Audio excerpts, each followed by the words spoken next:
आईनी हिंदी के एक नए एपिसोड में आपका स्वागत है, जहां आपके लिए लेकर आते हैं इंडियन डिफेंस की प्रमुख अपडेट्स को।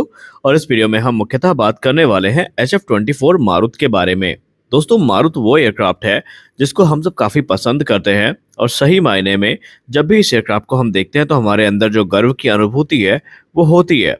लेकिन आपको कैसा सुनने में लगेगा अगर आपसे ये बोला जाए कि HF-24 मारुत को एक बार फिर से हम लोग उड़ता देख सकते हैं। खासकर जो लोग 90s में जिनका जन्म हुआ है, उनके लिए तो ये ड्रीम है कि वो HF-24 मारुत को उड़ता देखें और वो उस इतिहास के साक्षी बने जो मारुत कैरी करता है। लेकिन क्या ये चीज़ें पॉसिबल है, और अचानक हम इस वीडियो में इस विषय पे बात क्यों कर रहे हैं? क्या वाकई ऐसे चीज़ें अंडर कंसिडरेशन है? आइए जानते हैं पूरा मामला क्या है। आपको याद होगा, हाल ही में हम सब ने एक वीडियो बनाई थी जहां पर हमने कहा था कि जो भारतीय वायुसेना है वो मिग-23 फ्लॉगर को वापस बुला रही है सर्विस में। तकरीबन 2 की संख्या में जो मिग-23 यूबी वेरिएंट है, इनको रीस्टोर किया जा रहा है, फ्लाई वर्दी बनाया जा रहा है, ताकि इन्हें जो अलग अलग एयर शोज हैं, परेड हैं या दूसरे महत्वपूर्ण इवेंट है, उनमें उड़ाया जा सके। और ये भारतीय वायुसेना की जो हेरिटेज फ्लीट है, इसका हिस्सा बनने वाली हैं। और जब से ये खबरें सामने आई तो इंडियन डिफेंस एंथुजियास्ट के मन में एक बार फिर से ये इच्छा जगी कि भारतीय वायुसेना एक बार फिर से क्यों ना HF-24 मारुत को भी रीस्टोर करे और इसे अपने हेरिटेज फ्लीट का हिस्सा बनाए, ताकि हम एयर शोज में इसको देख सकें और हम जो गर्व होता है इसको उड़ते देख उसको हम महसूस भी कर पाए। आपको बता दें कि HF-24 मारुत ने अपनी पहली उड़ान 1961 में भरी थी, और ये भारत का पहला इंडिजिनसली डेवलप एयरक्राफ्ट था जो कि भारत ने स्वदेशी तौर पर विकसित किया था। लेकिन जहां बात रही इसके रिस्टोरेशन की और इसको वापस से उड़ाए जाने की, तो अभी हम ये भी बात करेंगे कि इसमें कितने सारे चैलेंजेस का सामना करना पड़ेगा, और क्या ये हमारे लिए प्रैक्टिकली पॉसिबल है भी या नहीं, और क्या वो उम्मीद है जो उसको वापस उड़ाने में मदद कर सकती है। दरअसल हिंदुस्तान एरोनॉटिक्स लिमिटेड ने ये जो लेजेंडरी फाइटर एयरक्राफ्ट है, इसको German aircraft designer doctor Kurt Tank के सहयोग से मिलकर बनाया था, और ये हमारे लिए एक रिमार्केबल अचीवमेंट थी।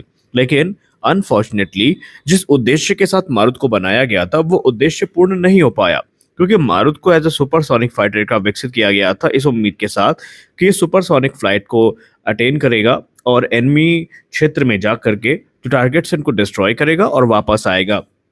हालांकि मारुत ने ये काम किया भी, लेकिन मारुत ने कभी भी उस डिजायर्ड स्पीड को प्राप्त ही नहीं किया जिसके उद्देश्य से ये बनाया गया था।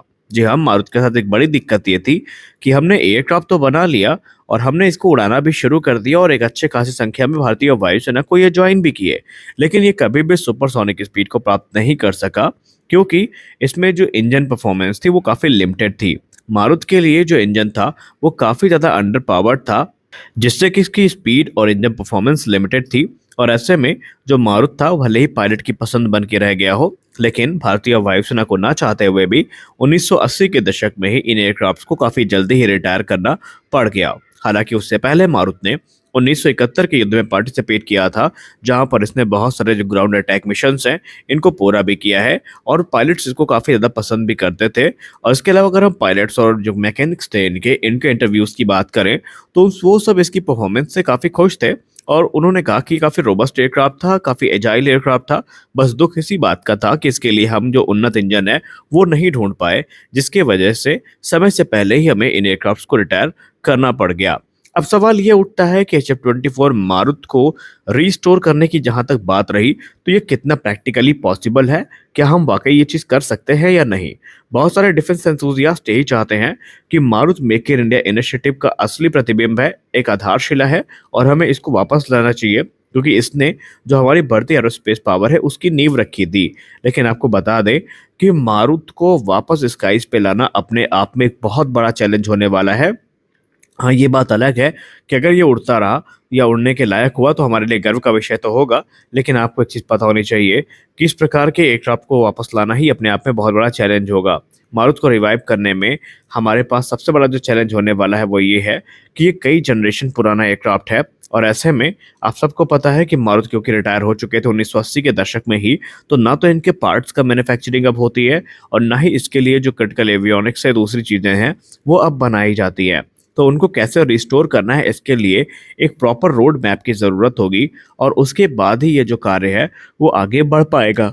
हिंदुस्तान एरोनॉटिक्स लिमिटेड को पहले ये सुनिश्चित करना पड़ेगा कि जो पार्ट्स हैं उनको कैसे हम प्राप्त करेंगे, क्योंकि 1980 के दशक में इसको रिटायर कर दिया गया था और अब अगर हम इसको रिफर्बिश करने के बारे में सोचते भी हैं तो पार्ट्स को प्राप्त करना, स्पेयर्स को प्राप्त करना एक चैलेंज होगा। इसके अलावा ओरिजिनल मारुति के जो ऑर्फस 703 इंजन्स हैं, अब वो जो कि उस समय भले ही अंडर पावर्ड थे लेकिन अब ये प्रोडक्शन में नहीं है और दशकों पहले ही इनका प्रोडक्शन बंद कर दिया गया है।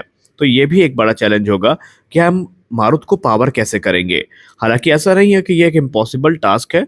भारत चाहे तो भारत में जो रैपिड एडवांस हो रहा है टेक्नोलॉजी के क्षेत्र में, एरोस्पेस इंडस्ट्री के क्षेत्र में, भारत ऐसा काम कर सकता है, लेकिन ये काम काफ़ी खर्चीला और चैलेंजेस से भरा होगा।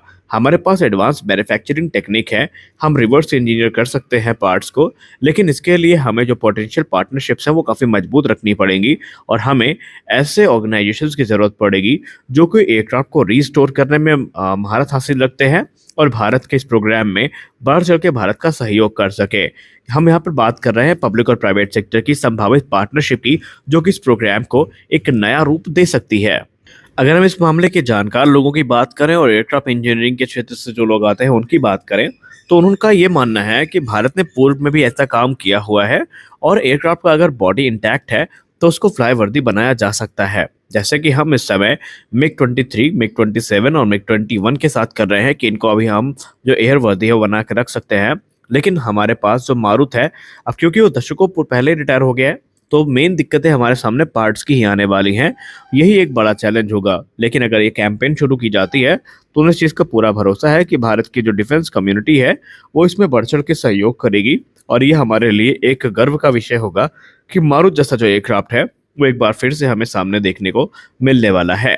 खैर, आपको बता दें कि बहुत ज़्यादा निराश होने की ज़रूरत नहीं है अगर आप मारुति को उड़ता नहीं देख पाए हैं, क्योंकि HF-24 मारुति की जहाँ तक बात रही, उसका हमें एक एडवांस वेरिएंट HLFT-42 के रूप में देखने को मिलेगा, क्योंकि डिज़ाइन वाइज देखें तो काफ़ी हद तक जो सिमिलैरिटीज़ है वो हमें देखने को मिलने वाली है। बस फ़र्क इतना है कि HF-24 मारुति एक ट्विन इंजन एयरक्राफ्ट था, लेकिन जो HLFT-42 है ये एक सिंगल इंजन एयरक्राफ्ट होने वाला है, जो कि 2030 तक आपको देखने को मिल जाएगा।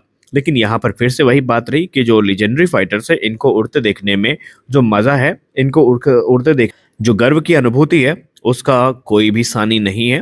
वो अपने आप में एक बहुत बड़ी बात होती है। लेकिन देखते हैं कि HAL इस प्रोग्राम को कितना सीरियसली लेती है। क्या वाकई ये प्रोग्राम अभी कंसीडर किया जाता है या पेपर तक ही सिमट के रह जाएगा। हम तो यही आशा करेंगे कि जो HF-24 मारुति है इसको बनाया जाए फिर से, और इसका कम से कम 1-2 यूनिट ही सही पर इसको एयर वर्दी बना करके जो एयर शोज हैं उनमें उड़ाया जाए, क्योंकि ये हमारे लिए गर्व का विषय होने वाला है। तो आज के इस वीडियो में बस इतना ही। आप क्या चाहते हैं, क्या वापस मारुति को एयर वर्दी बनाया जाए, या फिर आप ये चाहते हैं कि हमें जो अभी जो जरूरी प्रोग्राम है इन पर ही फोकस करना चाहिए? आप अपनी राय कमेंट सेक्शन में जरूर दीजिए। मिलते हैं अगले वीडियो में, तब तक के लिए जय हिंद।